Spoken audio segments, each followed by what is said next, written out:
tradition. And you'll notice the key scripture there in Matthew chapter 5 and verse 20. It says, if your righteousness does not abound more than that of the scribes and Pharisees, you will by no means enter into the kingdom of the heavens. Now, if you look at the picture there, you'll notice that Jesus there is speaking to a crowd of people, chapters 5 through 7. And you notice the type of people wondering why Jesus makes this statement to them.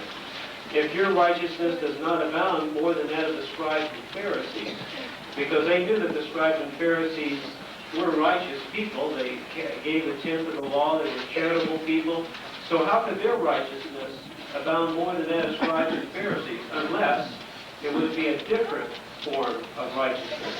So in our study today, we'd like you to look at that two kinds of righteousness. And also toward the end of our study, we're going to see how Jesus highlights the standards of the law. He gets to the spirit of the law. And we'll see how he does that, because we know that the law said you must not murder, you must not commit fornication. But what would cause a person to do that? His thoughts, his actions. Jesus got to the true spirit of it. As we go into our study this afternoon, the comments will be prepared. So we'd like you to listen very closely to those comments as we go along. Let's begin now with paragraphs 1 and 2. The first question here, what happened just before Jesus gave his Sermon on the Mount? Okay, Duran Sauer has that. Jesus was on a mountain praying to Jehovah to help him to pick his 12 apostles out of his disciples. And when it became light, he called his disciples to him and chose 12 of them. And then Jesus took them down the mountain, and they saw crowds streaming to them. And there was power coming out of Jesus, and the crowd went touching Jesus, and the ill people were cured. And after the people were cured, Jesus spoke about the Bible, and then it was as healing as Jesus healed the bodies. Okay, good. Okay, let's move on now to paragraph 3. That question is, why were the disciples and the crowds in anticipation when Jesus began to speak? Okay, Sister Betty Miller over here.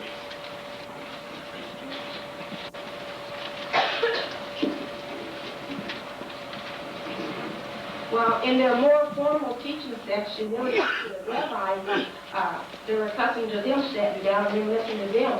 But on the 31 CE, Jesus was sitting up there on the hilltop.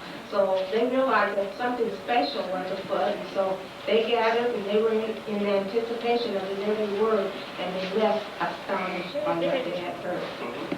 Okay, now I notice the scripture at the end of the paragraph, Matthew 7:28. Let's see how that would apply. Let's see, Brother Joe Gaiman, okay. And it says, now when Jesus finished these sayings, the effect was that the crowds were astounded at his way of teaching. And this tells about how the Pharisees were astounded at how Jesus had described and his speaking ability. Okay. Now that brings us to the subheading, two kinds of righteousness. This is paragraph 4, the A question. What two kinds of righteousness were at issue? Okay, Sister Cindy Brown. There was the Pharisees' hypocritical self-righteousness, and then also the true righteousness of God. And as the theme text shows, the righteousness of the Pharisees wasn't enough. There was more needed. But in Matthew 5:6, Jesus had said, happy are those hungry and thirsty for righteousness. So those with the true righteousness would have an intense desire to obey and please God. Okay. Now let's go to the B question. What was the purpose of the oral traditions, and was it realized? This is a key point. Let's see, Brother Bennett, in the back there. The original purpose of the oral traditions was to create a fence around the law to serve as a protection from it, because Hellenism or Greek culture posed a great threat to this. So it was initiated around the 2nd century as a protection, but it was never really realized as a protection because it came to be viewed not only as a part of the law, but even the scribes rated it, these oral traditions, even above the written law.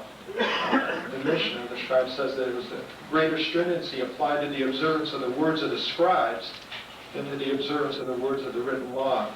So instead of being a fence around the law to protect it, instead it weakened the law, it made a void, as Jesus said. So the joy you set aside the commandments of men in order to retain your tradition. So you can see it really provided no protection, but in fact, instead it raised itself above the law, and in many cases replaced it. Any of you have any prepared comments and you're just not up front, could you just come forward just a little bit? Let's move on here to paragraph 5. The A question, what was the condition of the common people who came to hear Jesus, and how were they viewed by the scribes and Pharisees? Okay, Sister Cruz, Stephanie Cruz. Well, these people were spiritually impoverished, having been skinned and thrown about like sheep without a shepherd. It's brought out in Matthew 9:36. And the scribes and Pharisees were very haughty and arrogant people. They scorned them and called them Herodists, meaning people of the land. They despised them as being ignorant and accursed sinners in the word of the resurrection because they did not keep the word of the scribes, in other words, the oral traditions. So that leads us to the B question, what made the oral tradition such a heavy load on the shoulders of working men? And let's see, Sister Bryce, Captain. Well, we can see by Jesus' time, these traditions had become so many that they really had proven to be an oppressive nitpicking. For example, the scribes and Pharisees had increased the Sabbath restrictions to such a number that when they were compiled, they filled 2 volumes. And to show just how oppressive they were, if someone killed a flea, it was considered hunting on the Sabbath. And if someone was in pain, suffering a great deal, they could only be given relief if they were dying. So instead of benefiting the working man like Jehovah's law, they proved only to be a burden, a heavy load that none of the working men could possibly keep. You know, we're going to tie in one of the scriptures there, John 7:45 through 49. Let's see how that ties in more of the A question. Sister Dular, over here.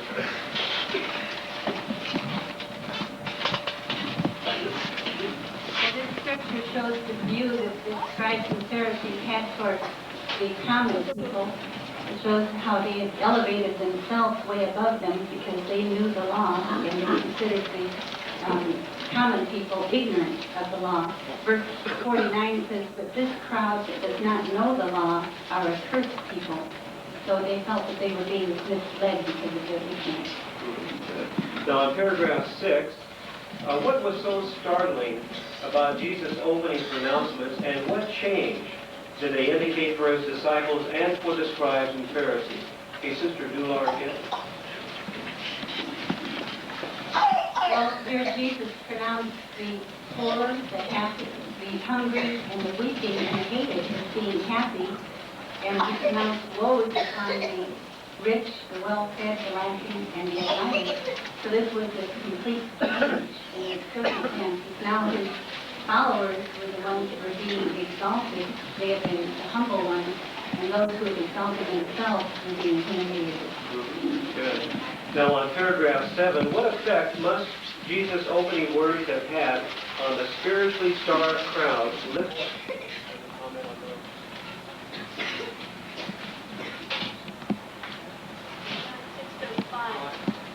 Try a mic and another jack up there, number 2. I am the bread of life, and he that comes to me will not get hungry at all, and he that exercises faith in me will never get thirsty at all.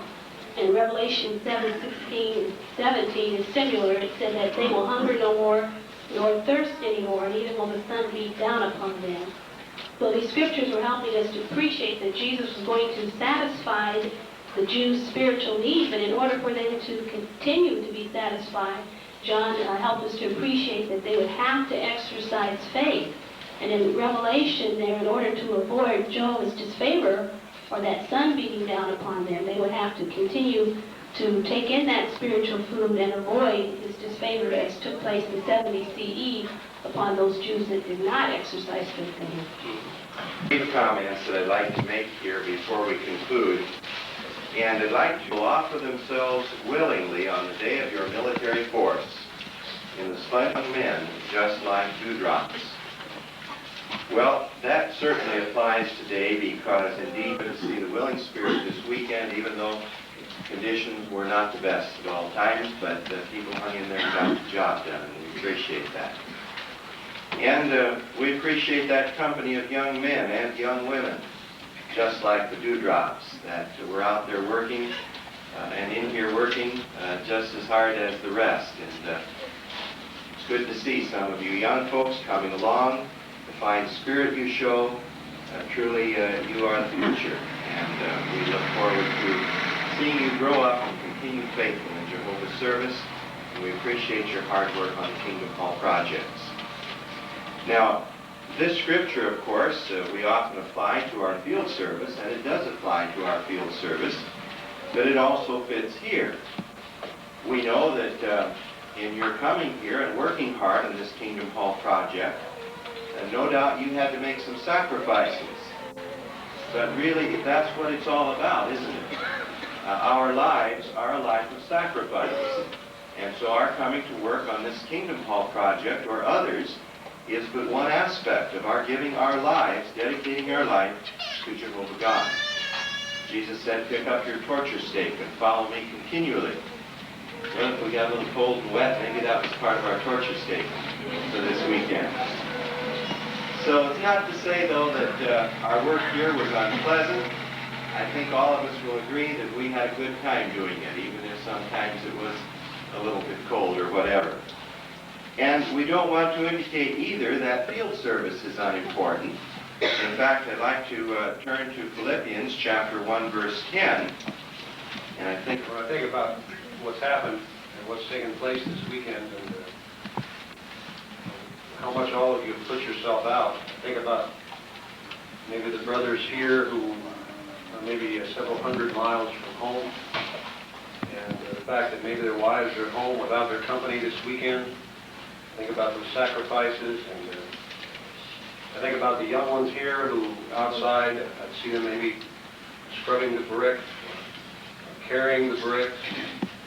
I think about the older sisters here that I saw down here at about 5 o'clock in the morning, serving food. The younger ones mixed in there also. When you think about everything that's been accomplished here in under 72 hours, what do you say to adequately thank everyone?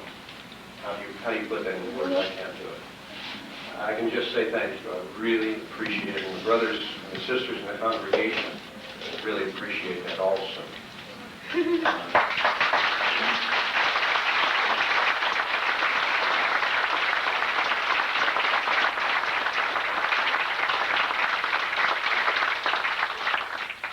One final point, too, that I kind of like to leave you with is that when you think about it, everything that has been done here, not only this weekend, but all the other weekends around the world, the brothers have worked hard. Don't ever forget one point that is kind of an underlying point, and it's best illustrated in something that took place yesterday here at the hall. We had the manager of the lumber yard where we got most of the building materials here, and he was taking a tour, and we were visiting with him and Brother Swanson, because the heating and air conditioning. He was standing there with us, and the manager was commenting, I can't believe, I don't understand how you can get this many people to work together to make this happen. And Brother Swanson looked at him and he said, it's because we have the truth. And isn't that true? Don't ever forget, no one else can do what's happened here. No one. It's because we have the truth. So remember that. And like Brother Miller said, endeavor to be a part of it. That's all.